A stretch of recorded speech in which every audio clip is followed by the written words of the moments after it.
대한민국의 형사사법제도는 170석의 힘자랑과 문재인 대통령의 거부권 행사 가능성이라는 비논리적 요소에 의한 시한부 협상의 대상이 아니라고 저는 생각합니다.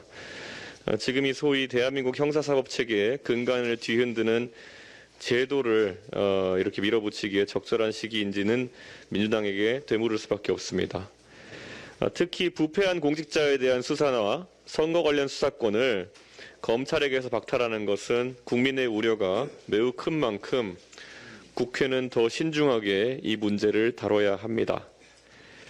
민주당은 이미 문재인 정부 내내 본인들이 주장하는 소위 검찰개혁이라는 것을 원없이 진행했고 지금의 제도 또한 그 무리한 입법의 결과물입니다. 이것이 만족스럽지 못하다고 2년 남짓한 시간 만에 다시 체제를 바꾸자고 한다면 이것이야말로 그 당시 입법이 졸속 입법이었다는 것을 인정하는 사례라고밖에 볼 수 없습니다.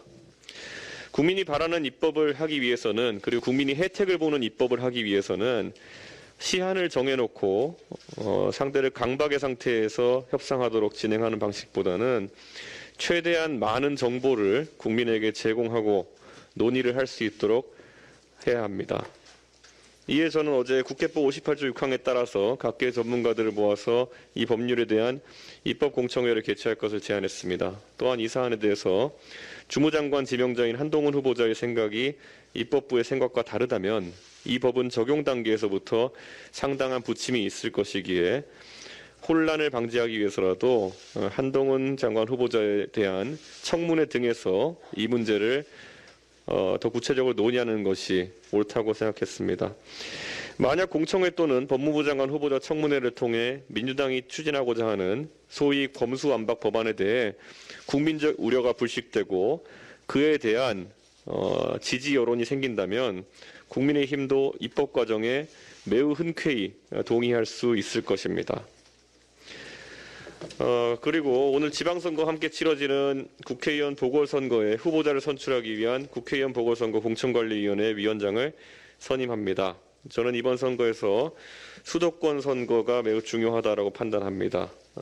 지방선거에 더해 국회의원 보궐선거에서 의석을 최대한 많이 확보해 이 여소야대 전국을 돌파할 수 있는 힘을 모아내야 합니다.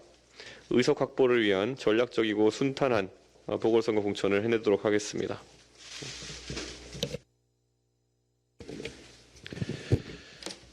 검수완박법 중재안 합의에 대한 국민 여러분의 우려와 비판의 말씀을 겸허히 새깁니다.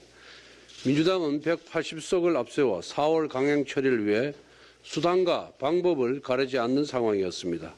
과거 공수처법, 검경수사권 조정법, 임대차 3법 등 국민에게 피해를 주는 악법도 민주당이 마음만 먹으면 다 통과시킨다는 것을 이미 수차례 겪었습니다. 소수당의 원내대표로서 국민 피해를 최소화하도록 중재안을 마련하는 것은 차악의 선택이었습니다. 중재안은 결코 검수완박이 아닙니다. 실제로 어떤 부분이 민주당이 제출한 원안과 결정적인 차이가 있는 것인지 말씀드리겠습니다. 첫째, 권력형 비리를 척결할 수 있는 검찰의 직접 수사권은 그대로 유지가 됩니다. 민주당의 원안대로라면 부패와 경제범죄에 대한 검찰의 직접 수사권이 당장 3개월 후에 사라집니다. 그렇게 된다면 지금 진행되고 있고 또 예정 중인 권력형 비리 수사가 모두 중단되고 면죄부를 주는 결과가 됩니다. 이것이 민주당이 검수완박을 급하게 밀어붙인 핵심 이유입니다. 하지만 협상을 통해 부패범죄와 경제범죄에 대한 검찰의 직접 수사권을 지켰습니다. 단순히 6대 중대범죄 중 2개가 아니라 이 2가지 부패범죄와 경제범죄는 검찰 특수부 업무의 대부분입니다. 따라서 검찰의 핵심 권한을 유지하였습니다. 부패와 경제범죄를 사소한 것만으로도 권력형 비리를 척결할 수 있습니다. 둘째, 검찰과 경찰 간의 견제와 균형의 핵심 권한인 보안수사권 박탈을 막았습니다. 3년 전 검경수사권 조정법 강행 통과로 90%가 넘는 대부분의 일반 범죄는 이미 경찰로 직접 수사권이 넘어갔습니다. 그럼에도 최근 계곡 살인 사건과 같이 뉴스에 보도되는 상당수의 범죄를 검찰이 수사하고 있는 것은 보안 수사권의 존재 때문입니다. 민주당의 검수완박법 원안에 숨겨진 가장 큰 독소 조항이 바로 이 보안 수사권 폐지입니다. 보안 수사권이 없으면 검찰은 경찰이 가져온 자료를 보고 기소, 불기소, 도장만 찍는 거수기에 불과하게 됩니다.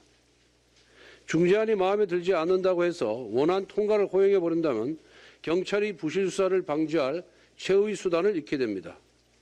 이것이야말로 검수완박에 동참하는 것이며 국민께 죄를 짓는 것입니다. 세 번째, 검수완박을 저지할 시간을 버렸습니다.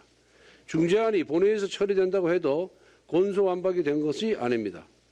합의문에는 향후 검찰이 직접 수사권이 폐지된다는 강제적 문구가 없습니다.